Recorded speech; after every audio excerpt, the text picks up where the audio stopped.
se ti piace il lavoro che facciamo, il lavoro di informazione che facciamo per la nostra città, ma non solo per la nostra città a livello provinciale, seguici appunto sul canale YouTube, appunto cliccando sulla campanellina come puoi vedere dalla ripresa che vedi sotto, e anche mettendo il mi piace sul video, il mi piace quello di YouTube, o se vuoi il non mi piace su YouTube è possibile anche mettere il non mi piace, perché così comunque fa alzare l'algoritmo e comunque abbiamo una maggior penetrazione sulla nostra zona.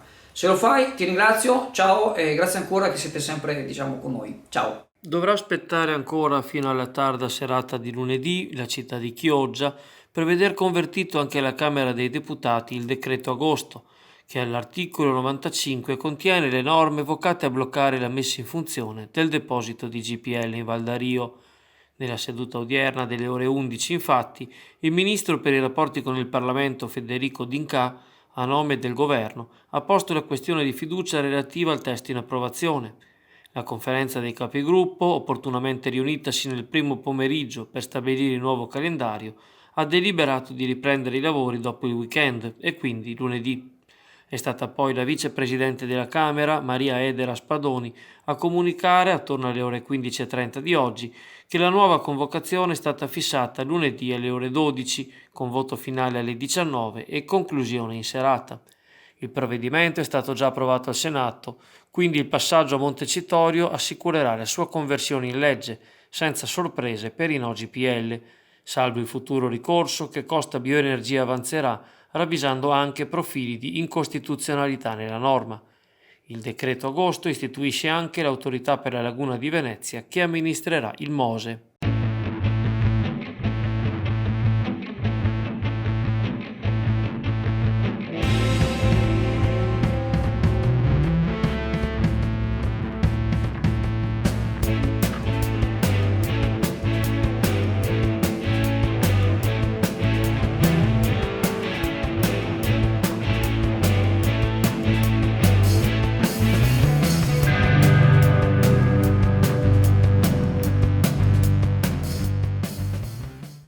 Buone notizie per l'immagine del centro storico di Chioggia.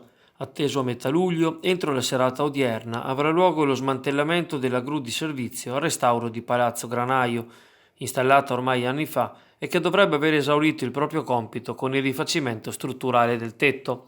Nel primo pomeriggio di oggi, infatti, sono stati allestiti New Jersey bianchi e rossi per delimitare l'area del cantiere.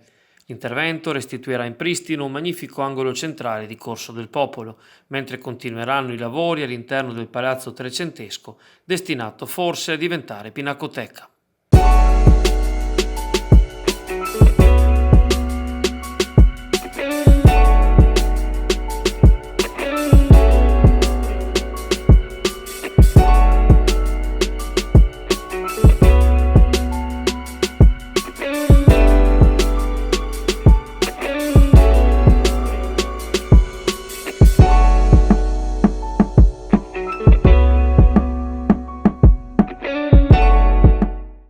Manca solo il nulla osta della prefettura per l'attivazione delle 58 telecamere di recente dislocate in alcuni luoghi sensibili del territorio comunale di Chioggia, tra cui la fondamenta lungo Lusenzo e Rivavena. È l'esito della riunione del Comitato Provinciale per l'Ordine e la Sicurezza Pubblica, avvenuta stamane nella sede di Campo San Maurizio a Venezia. Presenti per il comune il vice sindaco Marco Veronese e il comandante della polizia locale Michele Tiozzo, oltre al prefetto Vittorio Zappalorto e al questore Maurizio Masciopinto, con i tecnici del sistema di sorveglianza e i rappresentanti delle forze dell'ordine. L'incontro odierno, spiega l'assessore Veronese, aveva l'obiettivo di presentare al prefetto il moderno sistema di videosorveglianza urbana installato nei mesi scorsi in città, da mettere a disposizione anche per l'impiego interforze. Sono 58 telecamere ad alta risoluzione, collocate in luoghi dove si sono verificati recenti episodi di microcriminalità e di vandalismo. Alle zone già servite dagli impianti come il Corso del Popolo, fra pochi giorni si aggiungeranno queste, coperte grazie al progetto Remove, recupero periferie e mobilità sostenibile per la città metropolitana di Venezia, con un finanziamento di circa 3 milioni e 100.000 euro. Il prefetto ha espresso soddisfazione per il lavoro svolto e, cogliendo l'occasione dell'incontro odierno, l'amministrazione comunale ha appoggiato le richieste dei rappresentanti della Polizia di Stato per una risoluzione rapida delle difficoltà causate dall'organico ridotto al commissariato di Chioggia. L'articolo continua nel blog Chioggia Azzurra.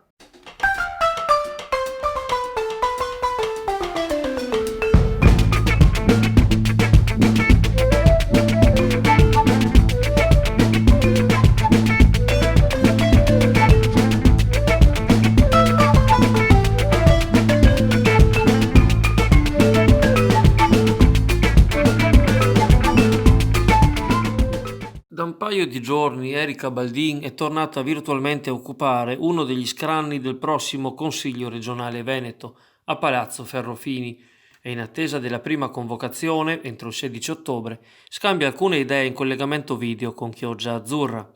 L'esponente del Movimento 5 Stelle, rientrata nell'Assemblea legislativa regionale a seguito della proclamazione degli eletti effettuata dalla Corte d'Appello, al ricorso che sicuramente la lista Zaia avanzerà al TAR, oppone la futura richiesta di modifica della legge elettorale, ritenuta incostituzionale.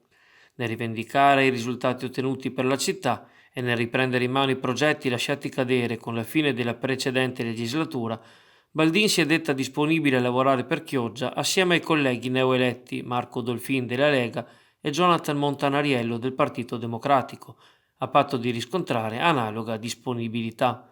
La consigliera di Sant'Anna sarà l'unica rappresentante del Movimento 5 Stelle, che anche da questa elezione spera di trarre nuova linfa per riconfermarsi al vertice della città nella tarda primavera 2021.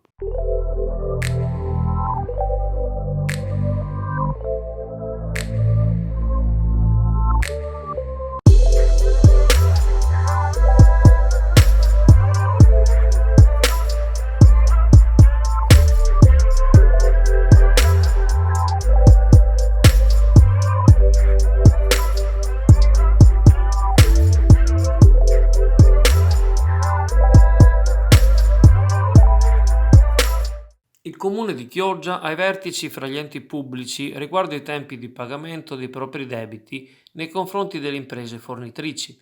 Una rilevazione statistica elaborata dal settore finanze, infatti, attribuisce all'ente il record di 23,19 giorni nell'ultimo trimestre, a fronte di una media nazionale di 37 giorni per essere liquidati. Chioggia quindi paga i propri fornitori con un anticipo medio di quasi una settimana rispetto alla scadenza delle fatture. L'indice di tempestività dei pagamenti del comune di Chioggia è in rapido e progressivo miglioramento.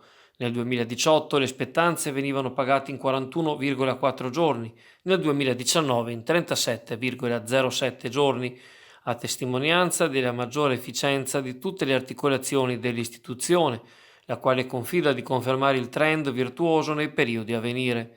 Le difficoltà di ottenere pagamenti rapidi dalle pubbliche amministrazioni è da tempo certificata come freno per moltissime imprese italiane.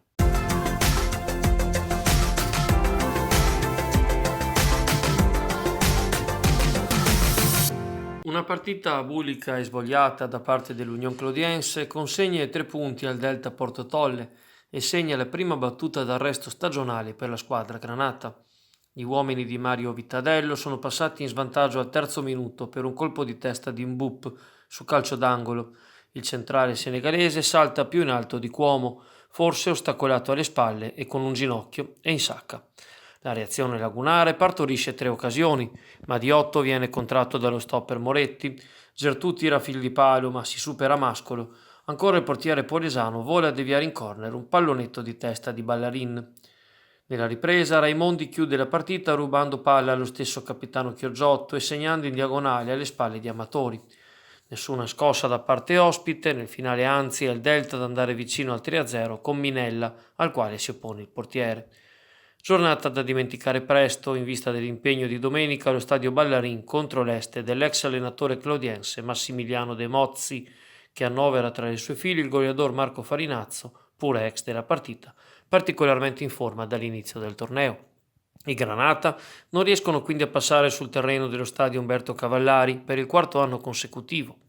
Gli infortuni muscolari di Nappello e Ferretti, quest'ultimo in panchina solo per onor di firma, oltre alla squalifica di Baccolo, che sarà fuori anche domenica, costituiscono un attenuante ma non un alibi a squadra costruita con molte alternative anche in attacco per cercare la promozione.